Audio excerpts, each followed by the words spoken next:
Zainab, I send it to you. And Kurupanchi, the link is also there.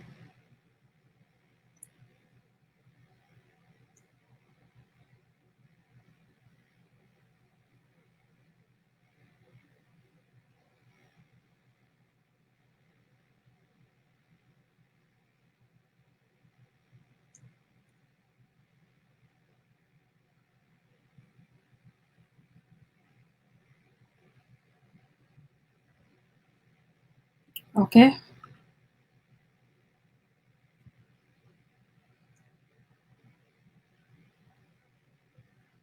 Hello.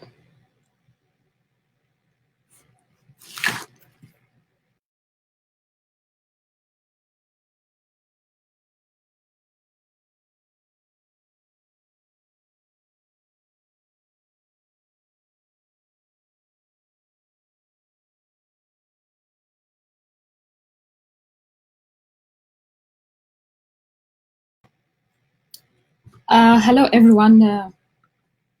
Good afternoon and good evening to those who are watching us today live for the Fourth Direction. This is a special edition. We are going to cover the COVID-19 in Africa, especially the countries of South Africa, Nigeria, and Tanzania lately.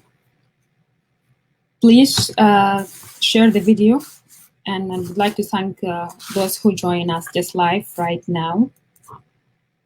The audience question would be like, what do you think the measurement that the government should take to fight COVID-19 in Africa?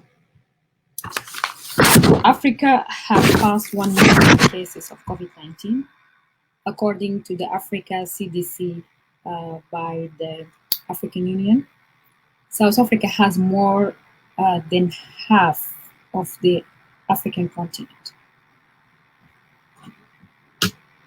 The thing is that also South Africa considered the fifth country that affected by COVID-19 globally. And after US, Brazil, Russia, India, and then South Africa, at the time that the President Ramaphosa, Cyril Ramaphosa, the chairperson of the AU, is talking about taking measurement and take the lockdown to level 2, which mean that they will be banning a lot of shops, a lot of businesses and that are selling alcohol and tobacco. They will only be people who are allowed to struggle for domestic violence and a small family gathering to practice their social life. So in Tanzania recently, on June 4th, the Tanzanian president has announced that the country is free of COVID-19 and that they are taking the measurements that was formed by the World Health Organization, and the country is open for the business and tourism people to come and visit the country. So just recently today, the Tanzanian has banned 3 airplanes from entering the Tanzanian Kenyan's airlines to enter Tanzania border to take the measurement of COVID-19. And at the same time, last month, when the president announced also the country is free of COVID-19, Kenyans has issued like they worry and concern about some of the drivers who have passed the border from Tanzania to Kenya. With the increasing of the cases, and also the chairperson of the African Union have warned that there may be a second wave of COVID-19. Citizens are still worried. There is still an economic challenges. So we are going to discuss and talk about this topic. I'm joined by Zena Monsilo. She's a researcher at the University of Pretoria. Welcome, Zena. Thank you, Mary. It's nice to be here. Me too. Kadakuanshi. Welcome. And then Kadakuanshi Mosenga. He is a program officer for the United Nations in Tanzania. Welcome.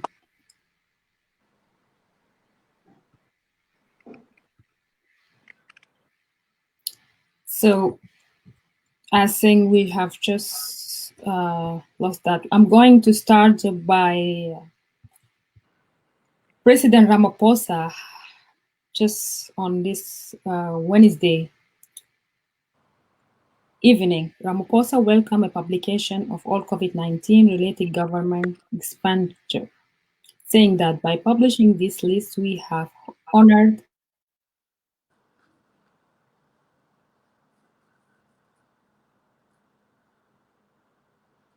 companies who have received tenders for COVID-19 related services. Just what did the president mean by that, Zainab?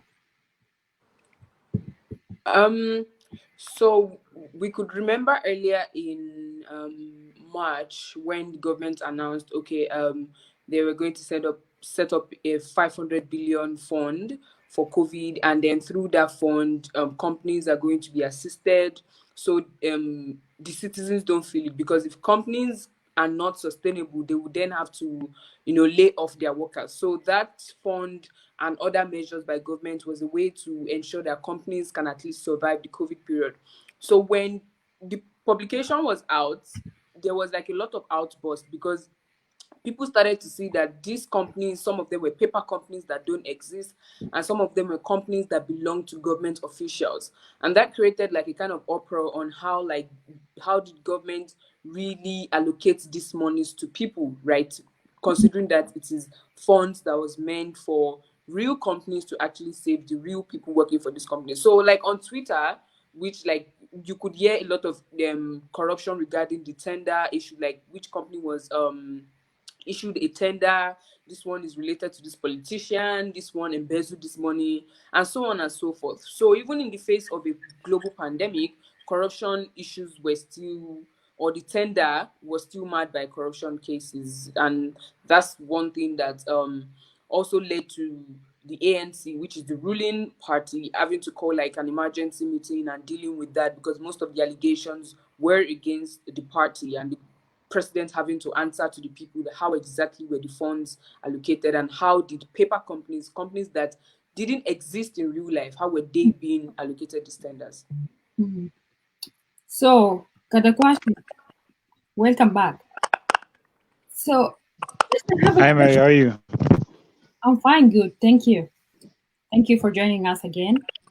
The time that the cases of the COVID-19 has passed 1 million, and then Tanzanian government and the Ministry of Health International Organization are still talking about teaching people of the health measurement. Why is that? Sorry, Mary. I kind of tried to correct you before in the chat. If you could read the chat box a bit. Okay.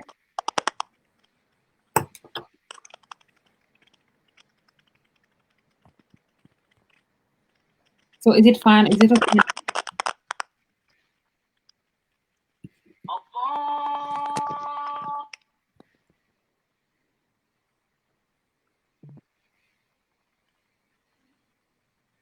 Okay, cool. Yes, so my main question is why still some African countries are talking about teaching people about COVID-19 measurement and what citizens should do. And the cases have already passed 1 million in the continent.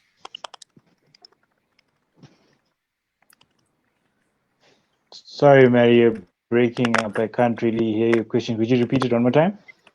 Yeah, I'm just saying there is only 1 million cases, and a lot of African countries are still teaching their citizens about the health measurement. Do you think it's a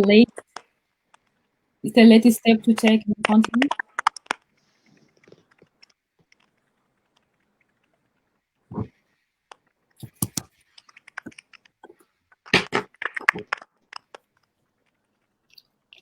Okay, then I think I should just go back to Zainab and then come back to you if you can fix your voice issue. Okay, Zainab. Okay. I'm just talking about because South Africa is one of the first countries that has joined the Africa CDC, the Central Disaster, the Control Center, the Disaster Center. And it's the first countries, one of the first countries after Madagascar and after Senegal that has commit to work on the health on the Africa CDC. What do you consider South Africa still has the highest number, the fifth highest number in the continent, almost more than fifth, and it's five globally? I think like South Africa's high impact with COVID would first be as a result of their testing. Mm-hmm. Like their testing, I mean, they are testing a lot compared to like other African countries. So that's one reason. And I think that's like a major reason. But when we look at how South Africa has like above 600,000 cases, though even though out of those 600,000 cases, above 500,000 have recovered, and they only have 13,000 deaths so far. So I would say first, high testing, and second, just the citizens' compliance with government directives. So how are citizens really complying with wearing masks? How are they complying with not going to public gatherings and all those? I mean, the government relaxed the lockdown regulations last week, and we got back to level 2. And you can see people already going to restaurants, going to bars, going to mini parties that they are not necessarily meant to go to, considering the situation, even though the government has said, okay, yes, I mean, we have relaxed lockdown. But I still feel like the citizens have a responsibility to prevent the spread of this pandemic further, because there is an extent to which the government can still stay at home. So the government is now understanding we can't really halt the economy for the whole year, so let's relax the lockdown. But citizens see that as an excuse to go back to the normal way of life, of partying, of going to restaurants, of not wearing masks.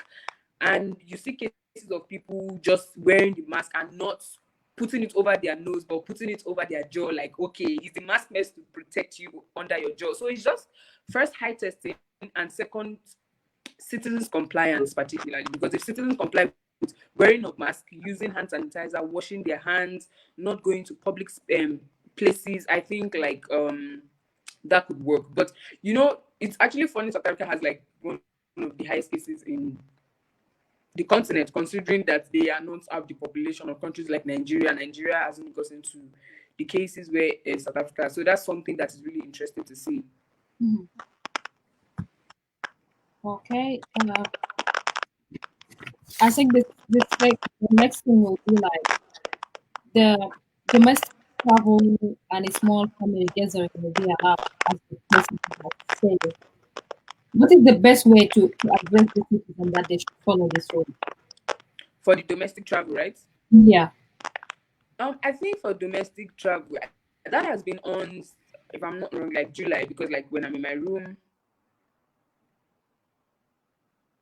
So when I'm in my room, I like hear flights passing around. So I feel what the government can do is to just minimize the risk that can come out as a result of people flying across the province, even though international flights have not been allowed yet. Government can make sure that flight operators abide by guidelines. You shouldn't allow people sit close to one another in the plane.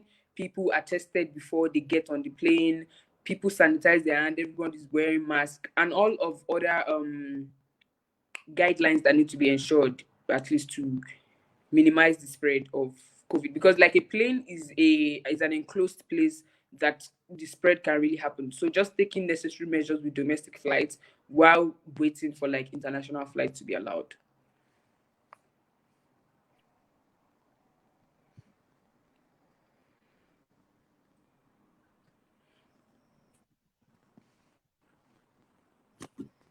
If you can use the voice, that will be okay. Can you hear me now?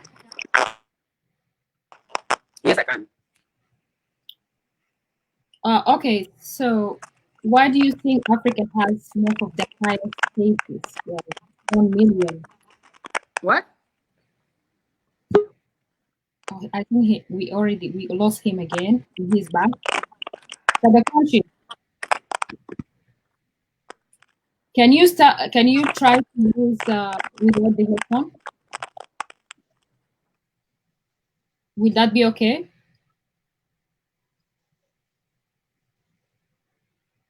Yeah, it's just hard for to get his voice. I think he has a problem with the connection. You can log out and then try to use it again, and maybe use it without the headphone. So we continue on our topic about COVID-19. In Africa in general, South Africa has the highest number of people who are affected with COVID-19 in the continent. The lockdown,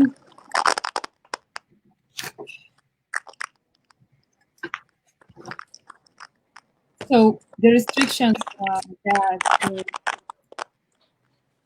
if it doesn't follow, the president has warned from a second wave of COVID that may hit South Africa or may hit the continent. How do you envision that? Envision. Sorry, can you come again? I said Sound. the president talk about the restrictions of the resumption. If they didn't follow the restrictions of the COVID, that it will be affecting the country economy. You have something Sound. in the sound. Can you try to fix that?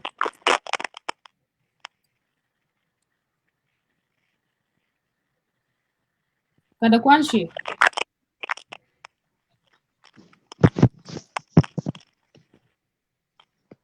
welcome back.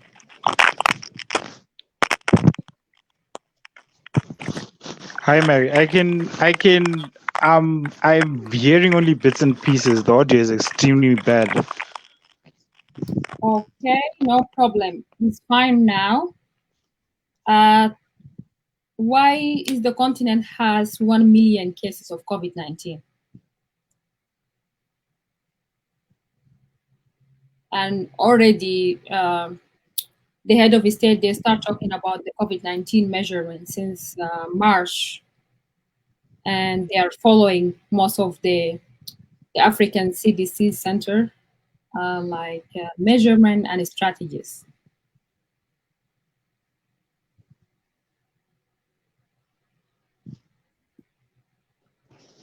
Okay.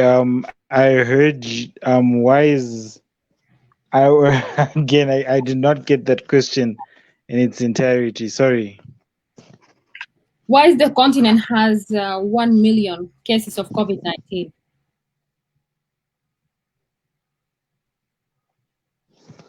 You're asking why the continent has got 1 million cases of COVID-19? Yeah. Well, mainly from what we have been observing, mainly in Zimbabwe, was that initially when the COVID-19 pandemic came across, I'm pretty sure we were all on social media at that time, and we heard those perspectives coming through, which were saying that COVID-19 wasn't affecting Africans, or it was targeting people of a particular skin color. And then the next information came across, which was saying that if in warm climate, COVID-19 doesn't thrive in warm climate. So initially, there was a lot of information that came across on social media that was really unfettered, and a lot of people, when we're talking with the grassroots, people actually believed it. And so initially, it was already handled. Maybe that case does that. There was no initial way of buffering that. So when it finally came to the realization that this is actually a global threat, the grassroots had already gotten into their mindset that this doesn't affect Africans, it doesn't affect Black Africans, so that we also I'm pretty sure you saw the messages, Mary, the don't affect us. So trying to change the grassroots mindset from that to starting to tell them that this is now a threat. That was one issue that governments really found difficult to try and start bringing about the how how much of a threat COVID-19 was, and all of a sudden we found ourselves in these restrictions that were telling us that we shouldn't walk, we shouldn't travel, and all of that, and that left us when we really weren't prepared. Africa being Africa, of course, we don't, particularly speaking, we don't have the strongest economies, so that the majority of the people weren't able to save up and buy the proper materials, the proper goods that were needed for a long stay, for a long lockdown period, so that people kept on finding different ways to try and, continue their work. So then we saw that, with that, of course, when trying to link economic issues with something that people already thought of as a myth, you'd see that how people reacted to COVID-19 wasn't exactly the best way, meaning that the restrictions that were eventually imposed were being imposed to people who really thought of this like a myth. But then later on, of course, through advertising, people started viewing it as the threat it was. But unfortunately, in the initial way which the information had already been disseminated to Africa was that we were safe. That I would say would probably have been the first big problem. So I think now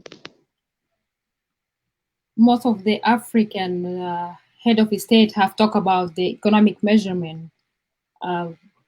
Recently, the South African president Ramaphosa has mentioned that on his speech on Wednesday about the people should take the measurements so that it wouldn't affect the economic in South Africa. And also the Kenyan president, like 2 days ago, he talked about the economic restrictions to tackle the country's strategy. So what do you think the long-term economic challenges will be look like on the continent if there is a wave of the second COVID-19, as the South African President Ramaphosa has warned? Okay. One thing that is quite evident is that we're not going to go back to how we did business. How we did business. That is one thing that we need to start getting acknowledging. And unfortunately, with the digital platforms and Africa only having a few countries that really offer these platforms for doing business, it's going to be quite difficult conducting business as we proceed. Of course, we on social media platforms, we have seen people who are of them advertising goods and all of that, but in the long run, it's going to take a very big adjustment to it. The good thing is that Africa has got a youthful population that's backing it up. And honestly speaking, online platforms aren't a mystery, and we're quick to catch on. We've seen it happening in countries like Nigeria, whereby the youthful population are really taking advantage of these online platforms. I'm pretty sure in Tanzania that's another thing that's happening.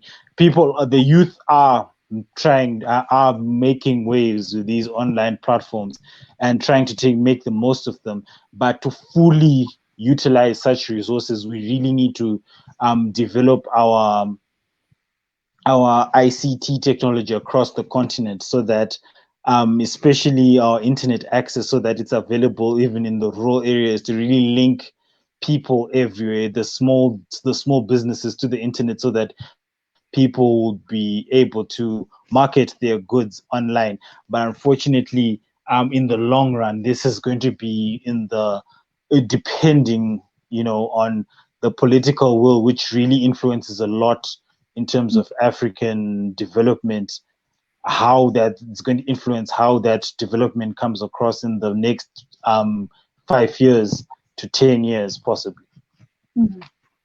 Zainab, what do you think about that?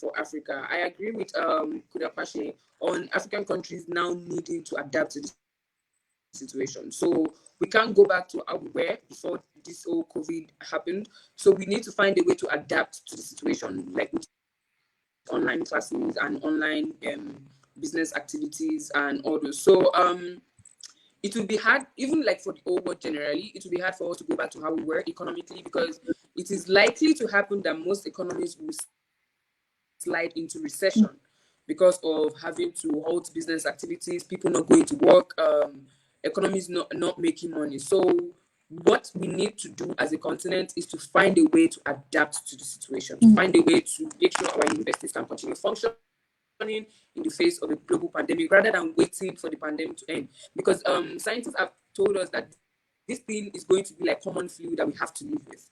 So we need to find a way to live with it politically, economically, and making sure we have the right institutions and structures to support that. So when you talk about the digital transformation in the continent, what is the long-term plan will be look like? Especially for you, like you are a center and you are working in an educational center. Sorry, can you repeat that? I'm just saying about the digital transformation should be in the continent for the upcoming year, and how it will help build management disaster response center for the continent. Sorry, I couldn't get that, the sound. The digital transformation will help in COVID-19, like disaster response center in the future for the continent. Transformation? Yeah, the digital transformation. Yeah, I mean, like, we're already in the digital transformation. We are already in it, with everyone having online meetings, online webinars, online classes. I feel like it would be disingenuous to not accept that we are already in the digital transformation age. So all we need to do as a continent is to make sure that we have enough resources to sustain that. So just like how universities have, gone all digital, all classes are online, all exams are online, all tests are online. Business platforms should also use that, online meetings, online consultation with clients. And we can see from the recent election of the African Development Bank, the voting of the director was also online. So even the African Union has also transformed online. So I feel like at this point, we have no choice than to continue doing things digital and also make sure we have enough resources to back that up.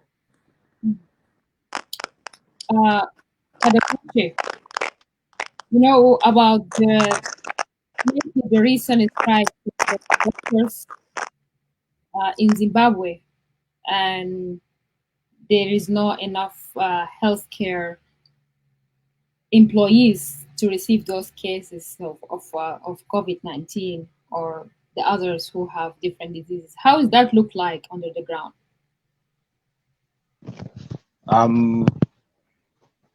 So we've really been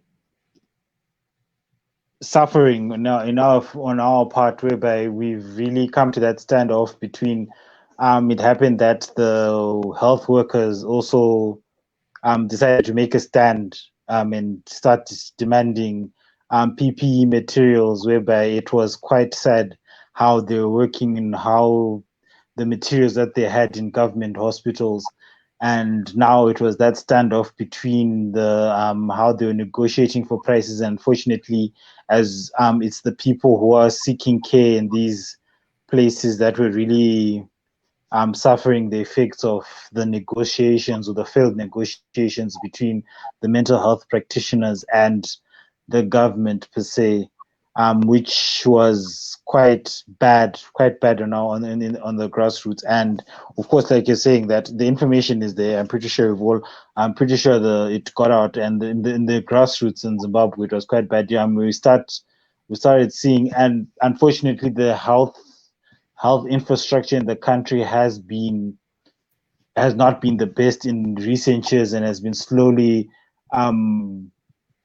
should we say, going down over the past couple of years, so that COVID-19 was really a test on most countries' healthcare systems, and we were not ready on that front. And so it really, we were lucky, so to speak, in the case that we really didn't get, our cases didn't shoot as much as they did in other countries, but our cases have been picking up.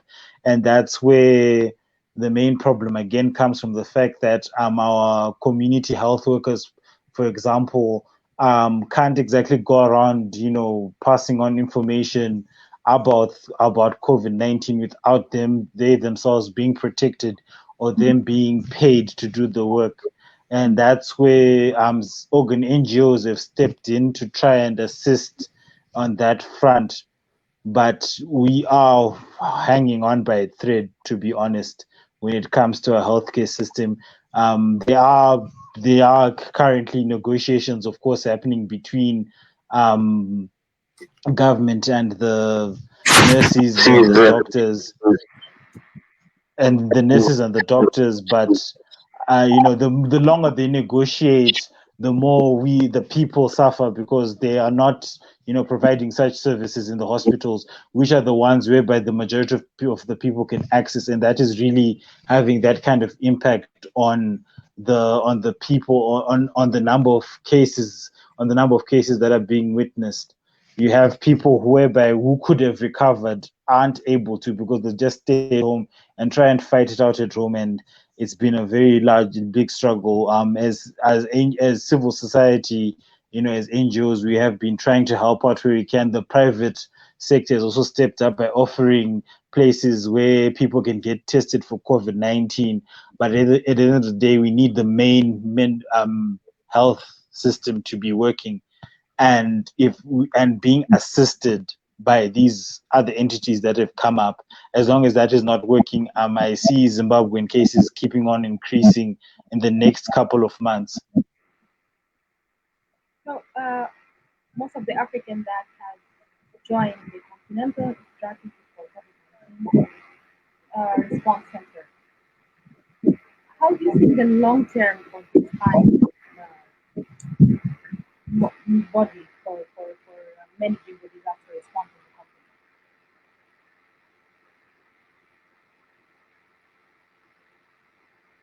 the country? Sorry, Mary, I couldn't hear you. Could you repeat? Yeah, I said I'm talking about most of the countries have joined the Africa CDC, which is an initiative by the healthcare sector in the 55 African countries to fight the COVID-19. How do you think the long-term plan for this kind of institution in the country?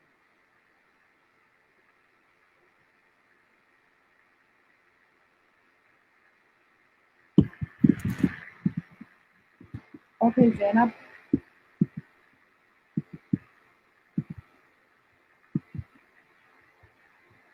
because you are muted, please unmute yourself. So with each African country making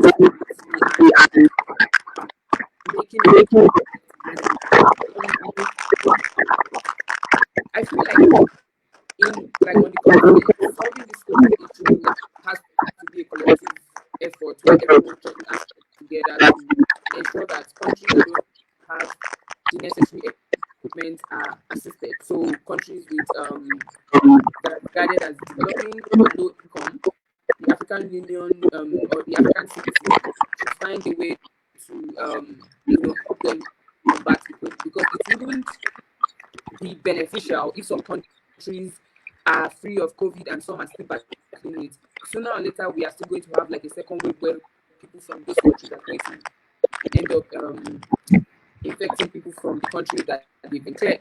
So collective effort is needed, which I feel the African CDC agency is something that we could then employ in this instance to ensure that the COVID-19 efforts or the COVID-19 fight on the continent is a collective effort where everyone is involved to ensure that the continent is free from it, not that some countries are free and some countries are still battling it.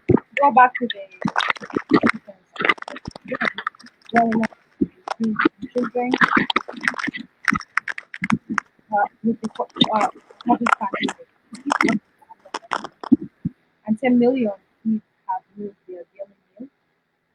There's 39 sub-Saharan Africans has regulated that they will open their schools. Six of them they have started going to classes, and 19%, 19 partially have opened schools. 14 are still closed, and 12 are going to be back to their classroom in September to start the new year of education. And the agencies of like UNHCR has warned on that, and also they they are asking for the importance of education, and those people should go back. Those students should go back to their class. You are working in educational sector. How is that going to shape this younger generation livelihood for the upcoming years? In case in the absence of management disaster response centers.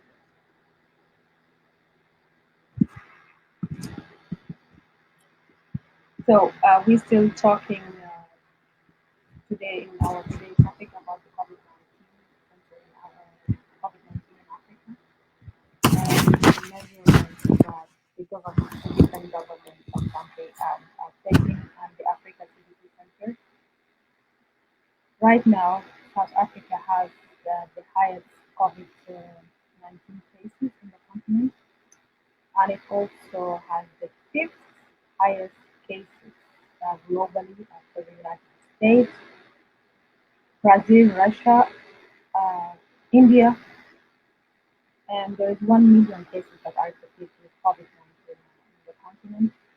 At the time that the Africa CDC and the African Health of State are still taking measurements to find the COVID-19, and some countries have went back from the lockdown. As in Tanzania, Tanzania authorities have just today banned two aeroplanes from entering uh, its border, entering the country. I think that came after what the Kenyan authorities have done on June when they are. Thank you. So I'm going to just go quick ahead and share about you some of the African CDC statistics, and then we can see. Okay. The statistic of that is done by the African CDC for COVID-19. 1 million cases, 212, 28, 596 deaths, recovers 942.249.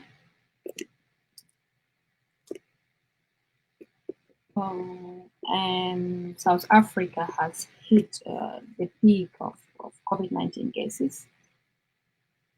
Also, I still have my guest.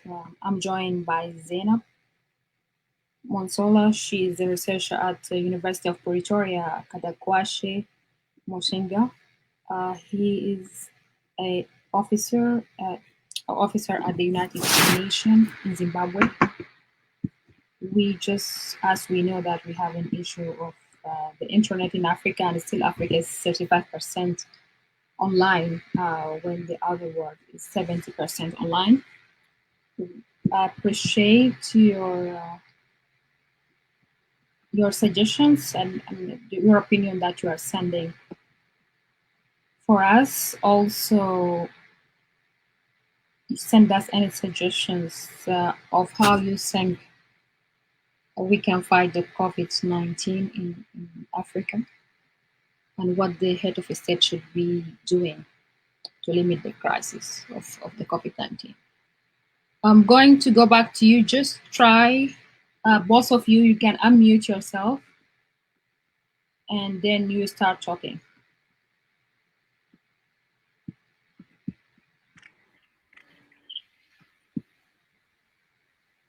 So Zena, Hello, Mary. Yeah.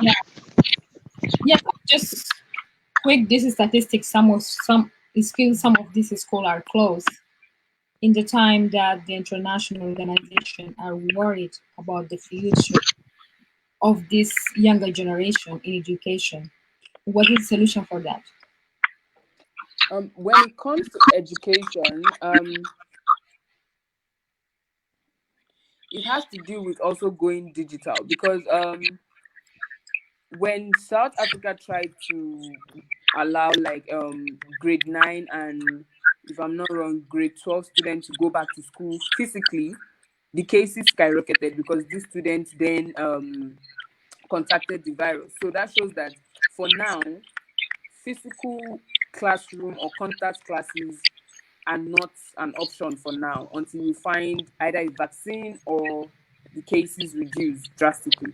So what I feel every Ministry of Education in every African country should do is to pull resources towards finding a way to digitalize the curriculum. So um, basic school students, high school students, university students can continue their education because it doesn't feel right for students having to wait until everything settles down before they can continue their education. That is not viable. I mean, we want to ensure that education continues. So countries, or African countries particularly, because this concerns us, need to pull resources towards finding a way to digitalize the curriculum. And we can see that universities have been able to do that. So I feel they should take the model of universities and find a way to do that. But the problem then would be these students access to this digital equipment like laptops and phone. I mean, we know most households in Africa don't have that huge access to this equipment. So now the government has to think of first digitalizing the curriculum, and second making sure students have access to this equipment. So that will be the major concern for, okay, how do we move forward with education? Because it's not enough to just digitalize, because if we do that without providing the student the equipment, then only the rich will be able to afford education then. So we need to make sure everyone has access to online learning when we then start. And the Kwanche, when this international organization issue these reports, what do you think their role is to do in these communities? I'm going to repeat. You're saying what is the role of NGOs? What is the role of NGOs tackling this crisis? Recently, they have just issued this report about school. There is some countries that still didn't have their educational institution open and to start the new year. What is the role of the non-profit, the international non-profit organization in general to tackle this kind of crisis? Okay. One role which we really, which NGOs can, or say should or are doing in this time is that I was listening to the other presentation, the bit that was on education, and one thing that, for example, stood out about education was how in Zimbabwe you'd seen that there are certain educational programs that are being lessons for the young that are being done on radio. But one complaint that we had was how on radio, of course, but what about the children who can't see, or the children who can't hear, more specifically, because the shows were airing on radio and on TV, and we were saying that what about those kids, what about those children living with disabilities, how are we supposed to assist them? And I'm pretty sure that's the space that which most NGOs can come up and assist, because one thing about NGOs that, and as much as people, I might be working for one organization that is in the grassroots, but one thing which you always try and do is that we're there to help government efforts or support government efforts, and that also comes into place of also raising awareness on people on whereby if a policy isn't covering everyone, so to speak, whereby it's targeting a specific group of people and not really targeting on another group of people. For example, moving on with that education angle, we have a situation where in Zimbabwe is one of the highest tariffs when it comes to internet. And at the same time, you've got one of the slowest internets in the which are in the world, which are in the same country.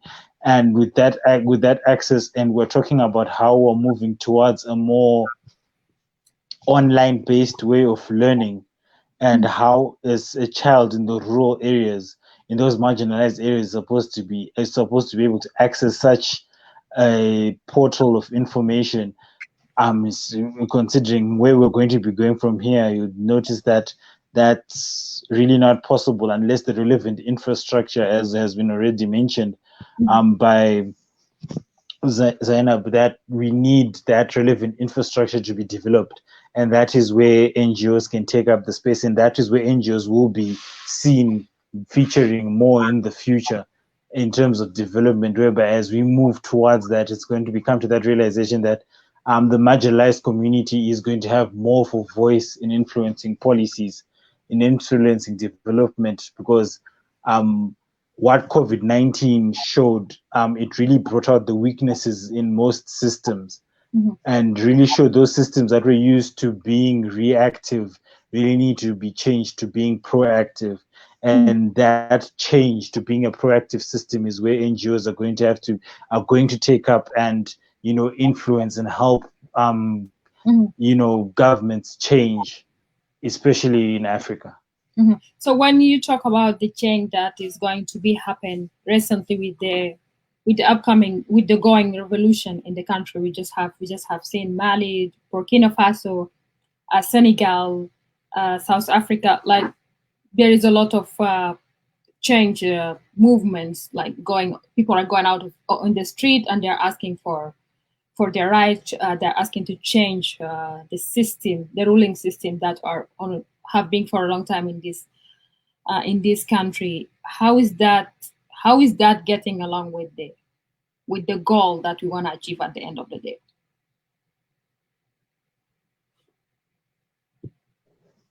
Not to want to touch too much on aspects I might not know about in depth, but the main thing again that how the revolution bring that whole picture of change that we want to see in the African institution in general. The main thing which is being witnessed now, I'm speaking from a purely African perspective as someone who's looking at all of these things, is that people really want the change, and one thing which has been shown through these revolutions is that, again, we're going to that younger generation, whereby you've got the younger generation that is hungry to take up the reins and take up their future and actually be in charge of their futures. That's the main grievance that is really pushing for most of these revolutions across Africa. You see the young people who want that change. They are hungry for that change, and they're really trying their best to try and air their grievances. And that, again, in the future, you don't want, in essence, what we want for the future is a holistic leadership that takes into account these grievances that are coming up now, and showing that the young people in Africa really want their chance to lead, and it just coincides that when a system, again, COVID-19 really exposed a lot of systems to just how in terms of management, what can be done to fix, and what was not being, or in terms of accountability, what was not being done in terms of accountability. So when you've got all of those issues that are brought to light, and in a pandemic, such issues are brought to light, so that as we go into the future, what it's going to be forcing is going to be, there's going to be a lot of dialogues that we're going to, there is going to be a lot of change as we progress into the future, because you have that cry for people who want to take their future in their hands. Okay. Yes. Zainab, Yeah. the expected change that you want to see in general in the upcoming years, in case there is another pandemic or epidemic with the continent, especially if you talk about, for example, you are a researcher. How is that not like? Sorry, can you come again, please? I couldn't hear you. Just visualize the kind of the institution systems that you want to see in case if there is an upcoming disaster, humanitarian disaster, if there is an upcoming pandemic in the continent. With regards to how I would want like a response if, like, I don't want to say God forbid or something, if there is another pandemic, and how that should be handled. So first off, I agree with the speaker that we need to be more proactive as a continent rather than being reactive. I mean, we waited for us to have the first case on the continent before we started putting in place like regulations and preventive measures. Rather than when the world was hit, I felt it would have been better for Africa to prepare for it. Even though we know, okay, we have not had it yet. But what we saw was, okay, the black man is immune to COVID-19. The black man is immune to COVID-19. Heat is a cure for COVID-19. So in the future, it would do us good as a continent to prepare beforehand, and I hope this serves as a lesson to us as a continent. So our health ministries across board need to be funded properly. They need to have top-notch equipment. Our medical personnel need to be trained for emergency situations like this to be able to address pandemic. And also, as a continent, I mean, we are literally waiting for the Western world to develop a vaccine, and I don't think that would serve us well. So I think as a continent also, we need to up our game in the research development area. We need to also join in the race of developing a vaccine. Africa has like a lot of herbs and spice and things we can actually research into to find a way forward. So rather than waiting for America or Russia or China to come up with the vaccine and then we pack all our money to go buy from them, I feel going forward, we should also think, introspect, and see how we as a continent can start developing these vaccines ourselves. So being reactive really help us a lot going forward. You know, governments making sure, so how do we want the economy to survive when we have another pandemic? What are the measures that we're going to put in place? For the educational sector, okay, we need to prepare for online classes in case we have something like this. For the medical personnel, adequate training beforehand. Everyone is involved, and also citizens need to be orientated. Like, okay, this is how we act. So I feel being proactive is the way forward for the continent. And also in the area of research development, we need to start asking ourselves, vaccines are not just the reserve of the Western world. Africa can also develop its own vaccine. Okay. Yeah.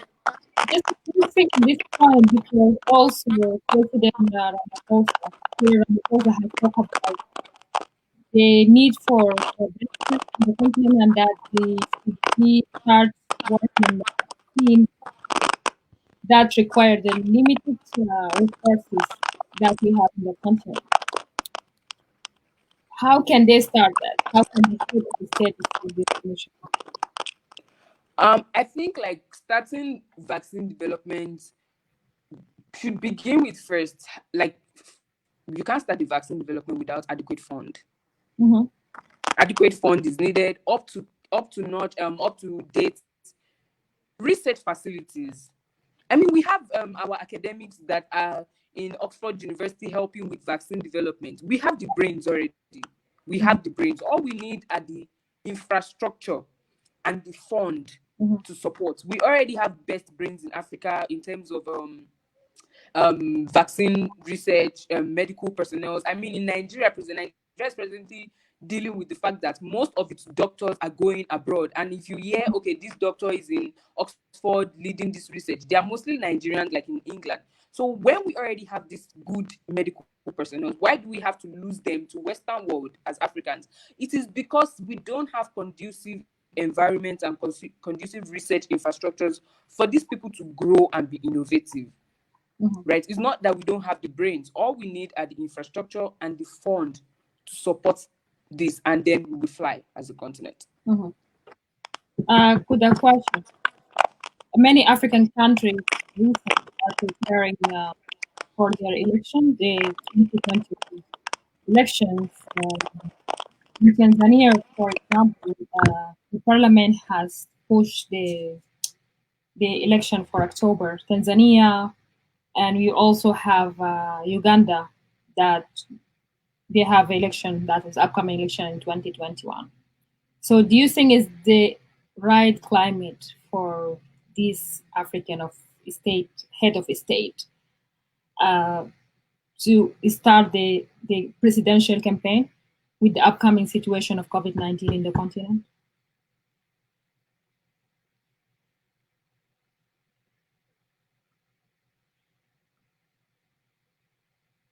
Good question.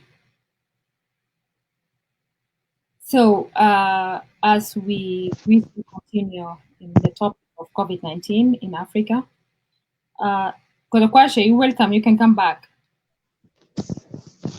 Yes, Mary. Sorry, can you repeat what you just asked? I said, is it the right time for African head of state to start working their presidential campaign with the upcoming, with the recent challenges of the COVID-19?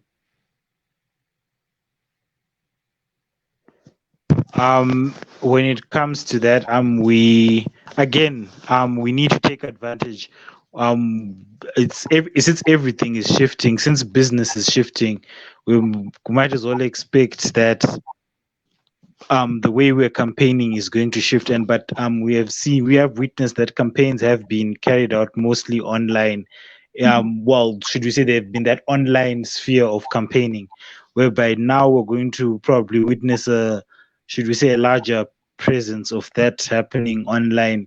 The campaigns are going to become more the groups on platforms such as I'm assuming WhatsApp are going to become more influential. Facebook, Twitter, they're going to be more influential in terms of promoting that the campaigning modules, the online campaigning modules of presidential. And now the onus is, I'm going to say, is going to be on each respective country to come up with a means to host these elections in a way that is going to be as risk-free as possible for the voters in the upcoming years. Whereby, but definitely when it comes to the campaigning part of it, there's going to be a greater presence which is going to be done online, to try and gather in as many people into the loop. Definitely, since again everything is changing, so we might as well view the way campaigning is definitely going to change and be more dominant on the online platforms than it has been before in previous years. Zainab, come to the point that there were last week there were some 5 women who were killed in South Africa, and it's also there is an increase of domestic violence for women in general in the continent, and a lot of those women, they have a lot of challenges. One of them is that they don't have access to reliable internet, and they don't have access to resources, access to healthcare system, access, for example, when we talk about contraceptives, a lot of challenges. How can we address these issues, and what the solution for it? So when we talk about the issue of gender-based violence, femicide, and internet. Like, we need to look at them separately, because when we try to see non-access to internet as like an issue related to GBV, can override like the seriousness of the gender-based violence in South Africa. Because like, that is, I think, one of the issues that the country needs to actually actively fight. And I'm saying this from the perspective of being a woman and constantly living in fear in this country, that at some point somebody might just come from my back, kill me. I mean, a girl was killed last week because she turned down, "I want to be your boyfriend." She said no, and she was stabbed to death. Another one happened recently. So, and this is something that constantly happens every August. I mean, August is Women's Month in South Africa, and you can find how contradictory and interesting it is that in the month where women are supposed to be celebrated, it is the month that we have most gender-based violence cases in the country. Mhm. And when we talk about what have been done, women have protested, women have signed petitions, women have cried on. Even internet has been utilized, social media hashtags have been used. Like, this movement has been digitalized. I'm sure the whole world heard the cries of South African women last year with the femicide that happened. Mhm. A 19-year-old girl was killed in a government agency. Like, and you then ask yourself, so what exactly can be done again? We've used the internet, we've used hashtag, we've called on United Nation women. And to be interesting again, the director of UN Women is a South African. Mhm. Yeah. So you then start to ask yourself, like, what else should women do? Mhm. How What? exactly should the revolution be visualized? Mhm. Protest is a form of revolution. I mean, women protested last year, Mhm. petitions were signed, like I said, hashtags trending all over the world, celebrities facing South Africa, like, okay, government needs to do something. Then we then begin to ask ourselves, it's high time Mhm. women took a radical turn. I feel women in South Africa should say enough is enough and do like a defiance action that would shut down the economy literally. Because I feel every country is then attentive when you do something to harm the economy. When you say about shut down the economy, what do you mean by that? I mean a defiance action. So recently there was a statistic that was released that women actually contribute 51% to the GDP of South Africa. Okay. So if every woman in the country agrees that, okay, for one whole week we are not going to work, Mhm. even though I know surviving is a very important, we need to make money to eat.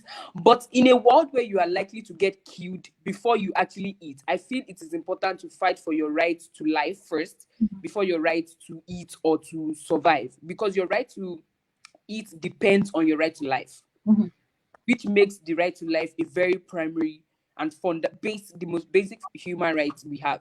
So a defiance action is the best way. So women should, okay, we are not going to go to work. And the only way this will be successful is when every woman in South Africa supports it. And that brings us back to the issue of internet. I mean, if I'm in the deep village of Limpopo and there's this hashtag going on, shuts down economy South Africa, how will I get the information? Mhm. So this also ensure like needs inclusivity. Mhm. So we can use the internet to call for this defiance action, but we need to make sure the woman in the village gets this information. Mhm. So using all form of traditional media, the television, because most village people listen to radio. So we use the radio, we use television. And this is something I feel needs, like I said, every woman needs to be involved. So the issue of gender-based violence in South Africa needs like a separate attention, because it is really, really, really devastating. And I'm using like that degree of really, because even as a foreigner in the country, I can feel the pain of every woman, because I'm a woman myself and I face 3 levels of danger in this country. First, as a Black person, second, as a foreigner, and third, as a woman. Mhm. So, and that is, I don't know, like, it shouldn't be so. It shouldn't be so. Yeah.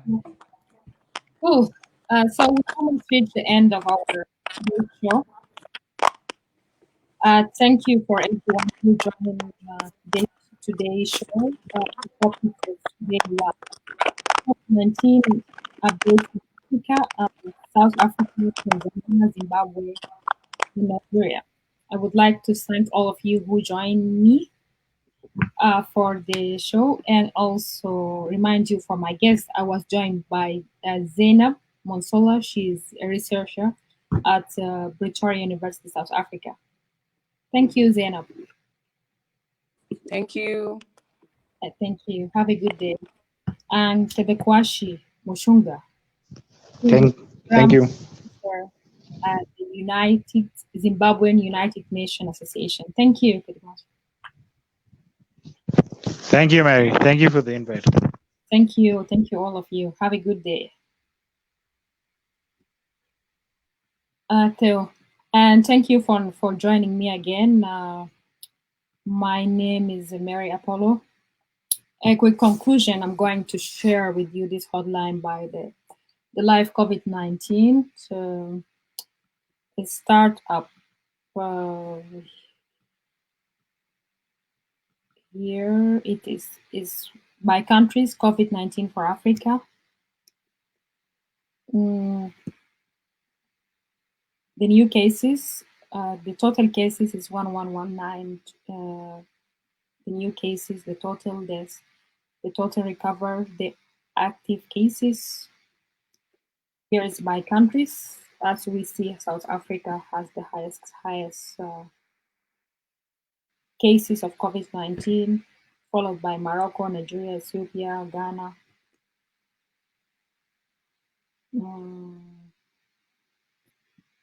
and Western Sahara. Thank you for everyone again. Africa has right now 1 million cases of COVID-19, and according to the Africa CDC Center for COVID-19, South Africa has the highest cases, the highest of the 5th cases in the continent, and it is the 5th country that's affected by COVID-19 globally. And also other countries like Zimbabwe, Tanzania, they are still going on out of the lockdown gradually, and there are still some challenges that the international organization have for these countries. One of it is the education and going back to school, and the health measurement. The time that most of the African head of state are worried about the economic crisis, and also the chairperson of the Africa CDC, Honorable President Cyril Ramaphosa, has warned from a second term of COVID-19. So that's it. And thank you again. Bye.